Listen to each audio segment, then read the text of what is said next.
நமது கலாச்சாரம், நமது பண்பாடு எப்போதும் நம்முடன் நீடித்து இருக்கும். சப்ஸ்கிரைப் திலக். எனக்கு புரிகிறது முனிவரே, எனக்கு புரிகிறது. சதானந்தரே, மகாராணியிடம் சொல்லுங்கள், ராஜகுமாரிகள் புறப்படுவதற்கு ஆயத்தம் செய்யுங்கள் என்று. மதிப்புக்குரிய உங்கள் தந்தையார் இன்று உலகம் புகழும்படி உங்களுக்கு மணமுடித்தார். ஒரு தாய் என்ற முறையிலே உங்களுக்கு சில அறிவுரைகளை தருகிறேன். அது வாழ்க்கையின் மேடு பள்ளங்களை ஒரு பெண் எப்படி சமாளிக்க வேண்டும் என்பதை உங்களுக்கு காட்டும். ஒரு தாய் தர வேண்டிய அறிவுரை இதுதான். ஒரு நங்கைக்கு கணவனை விட உயர்ந்த கடவுள் வேறு யாரும் இல்லை. அவள் தன் கணவனை விட்டு சாதுக்களை, மகாத்மாக்களை, தேவதைகளை, பகவானையும் கூட பூஜிக்க வேண்டிய அவசியம் இல்லை.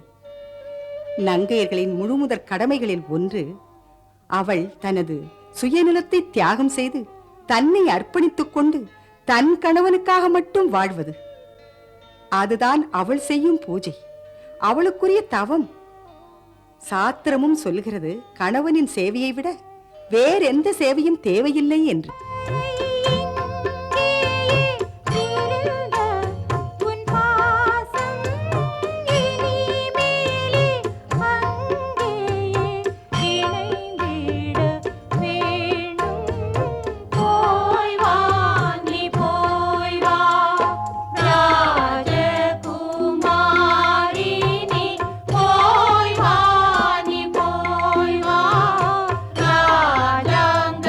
Zero.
நினைவே நீ நிழலாக நெஞ்சில் மிதந்து வழில்தாய் நீராய் கண்களில் இருந்து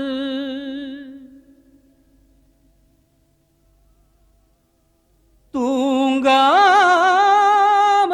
இருந்துன்னை மார்மீது சுமந்து பாசத்தை பாலாக்கி தந்தவர் வருந்த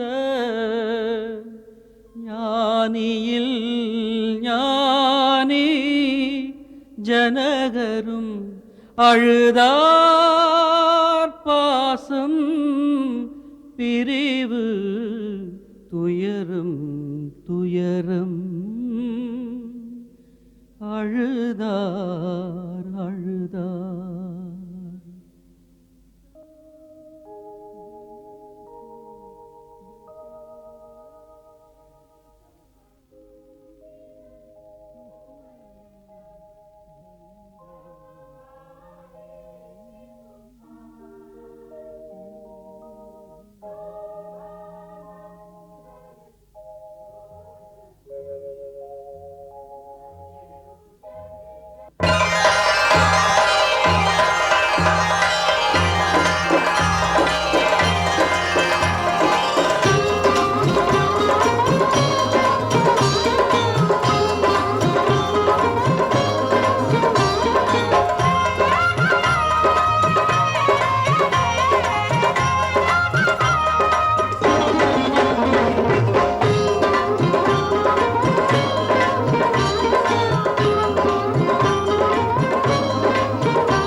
என்று ஆசை கொண்டு யாவரும் காத்திருந்தார்.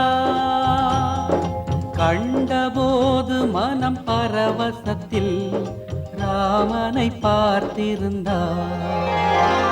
அயோத்தியா நகரம் வாழ்த்தியது, அயோத்தியா நகரம் வாழ்த்தியது.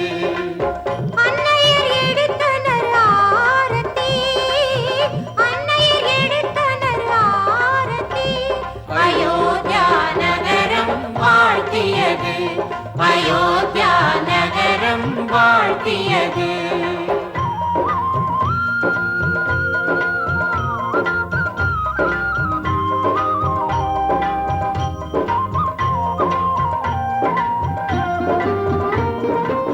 மாளிகை மகிழ்வில் மிதந்தது, மங்கள வாழ்த்தொலி நிறைந்தது.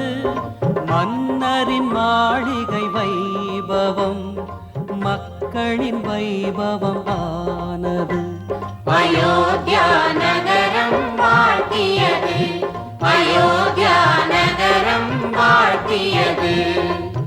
ஆனந்தம் ஆனந்தம் எங்குமே, ஆனந்தம் ஆனந்தம் எங்குமே. அயோத்தியா நகரம் வாழ்த்தியது, அயோத்தியா நகரம் வாழ்த்தியது.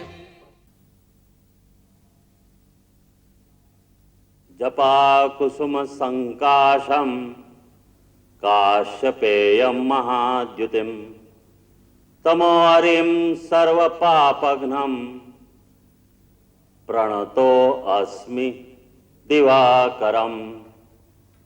ओम सूर्यदेवाय नमः.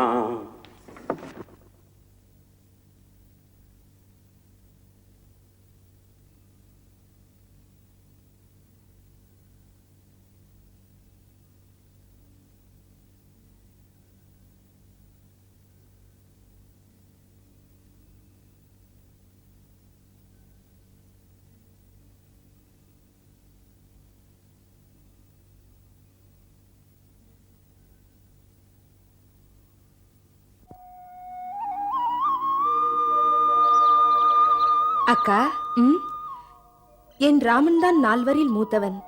அதனால் அவனைத்தான் அனைத்திலும் முதலாவதாக கவனிக்க வேண்டும். ஆம், அதுதான் நல்லது. முதலில் அண்ணா செய்வதை பார்த்து அதன் பிறகு நாங்களும் அப்படியே செய்கிறோம். சரி சரி, பாலும் பழமும் ராமனுக்கு கொடுங்கள். ம். அம்மா சீதா, உன் கையால் ராமனுக்கு பாலும் பழமும் கொடு. கொடுப்பதுதான் பெண்களின் கடமை. இந்த கொடு.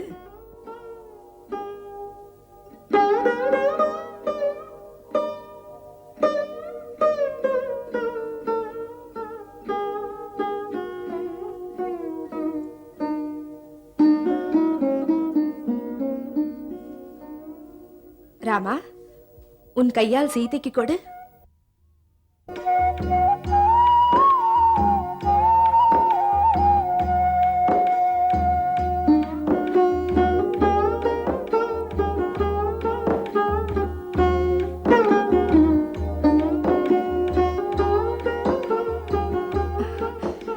அக்கா, உங்கள் பரதனையும் ஊட்டச் செல்லுங்கள்.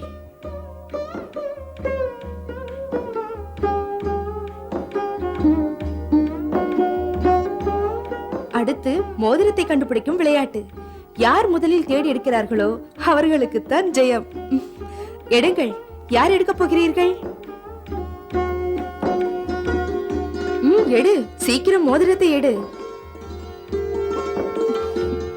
அம்மா சீதா, சீக்கிரம் எடு. எடு சீதா. சீக்கிரம் எடுங்கள் அண்ணா. அப்புறம் அண்ணி ஜெயித்தால்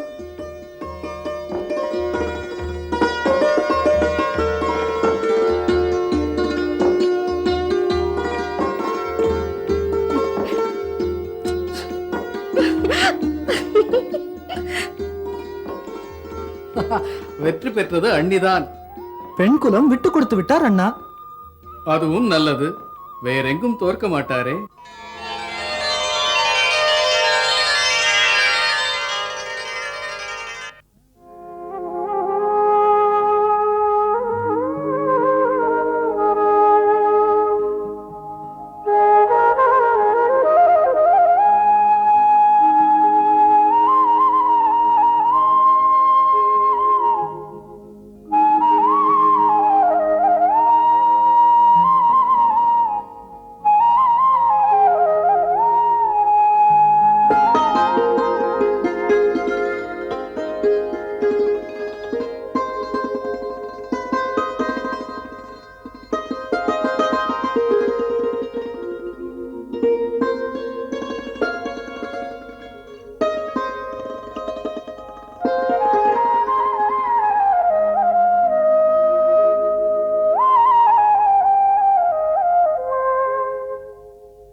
என்ன இது? மாதா சொன்னார்கள், இனிமேல் பதியே உன் தெய்வம் என்று. மாமியார் சொன்னபடி கேட்கிறாய், அதுபோல் என் சொல்லையும் கேட்கிறாயா? ஆணையிடுங்கள், நான் உங்களுடைய அடிமை. அன்புக்குரிய சீதா, ராமனுக்கு அடிமைகளே கிடையாது.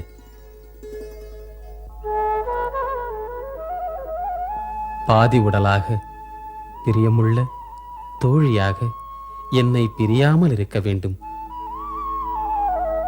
மனித கடமைகளை செய்வதில் பங்கேற்க வேண்டும். நான் பாதை மாறி பண்பு மீறி நடக்கும்போது பயமின்றி நீ எடுத்துச் சொல்ல வேண்டும். ஒரு நல்ல பத்தினிக்கு, ஒரு நல்ல தோழிக்கு அதுதான் அழகு.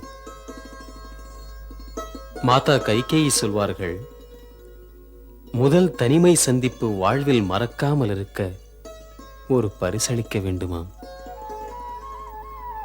பரிசோடு வந்தேன். அது முத்துமணிகள் அல்ல, முழு அன்பின் வடிவாக நான் உனக்கு தரும் உறுதிமொழி. ராஜ மாளிகையில் ராணிகளுக்கு வரம்பில்லை. உன் ராமனுடைய வாழ்வில் இன்னொரு பெண்ணுக்கு இடமில்லை. இது ராமனின் உறுதிமொழி. தெரியுமா இந்த முடிவுக்கு எப்போது வந்தேன் என்று? அன்று அந்த புஷ்பவனத்தில் முதல் சந்திப்பு நிகழ்ந்ததே, அப்பொழுதுதான்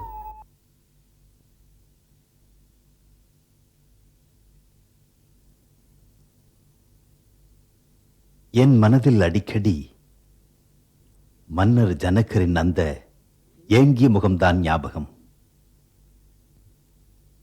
அவர் கண்ணீர் விட்டது, கை குவித்து என் காலில் விழுந்தது, கவலை தோய்ந்த முகம்.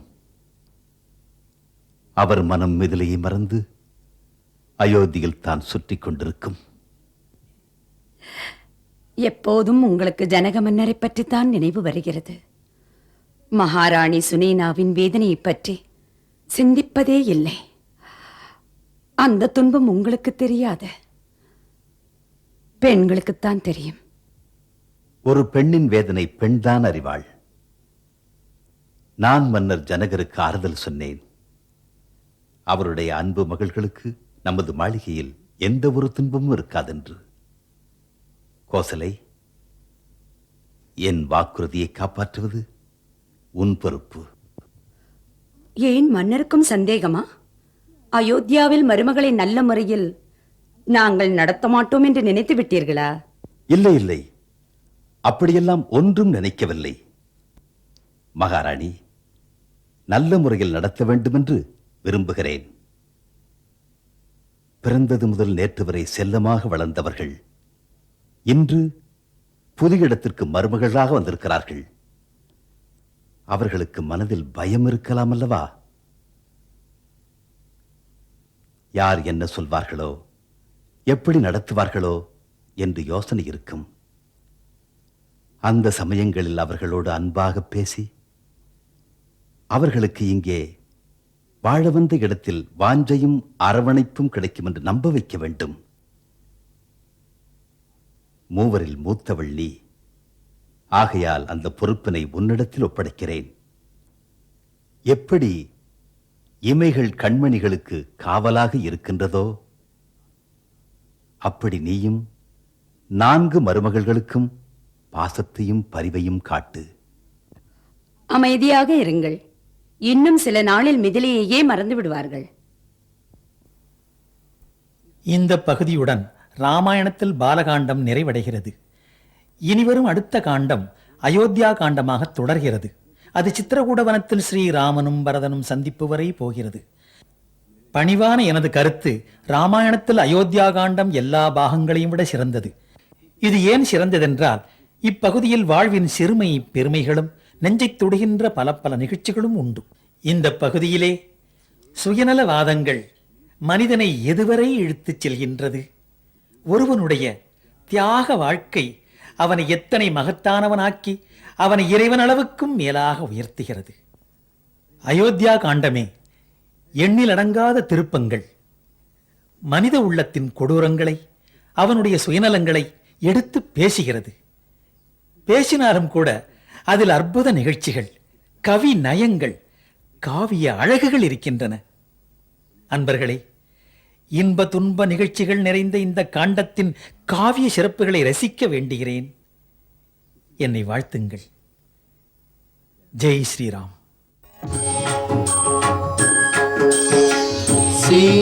சீதாராமன் புனித கதை கேளீரே, மதுரம் மிகுந்த அனுபவம் பெறவாரே.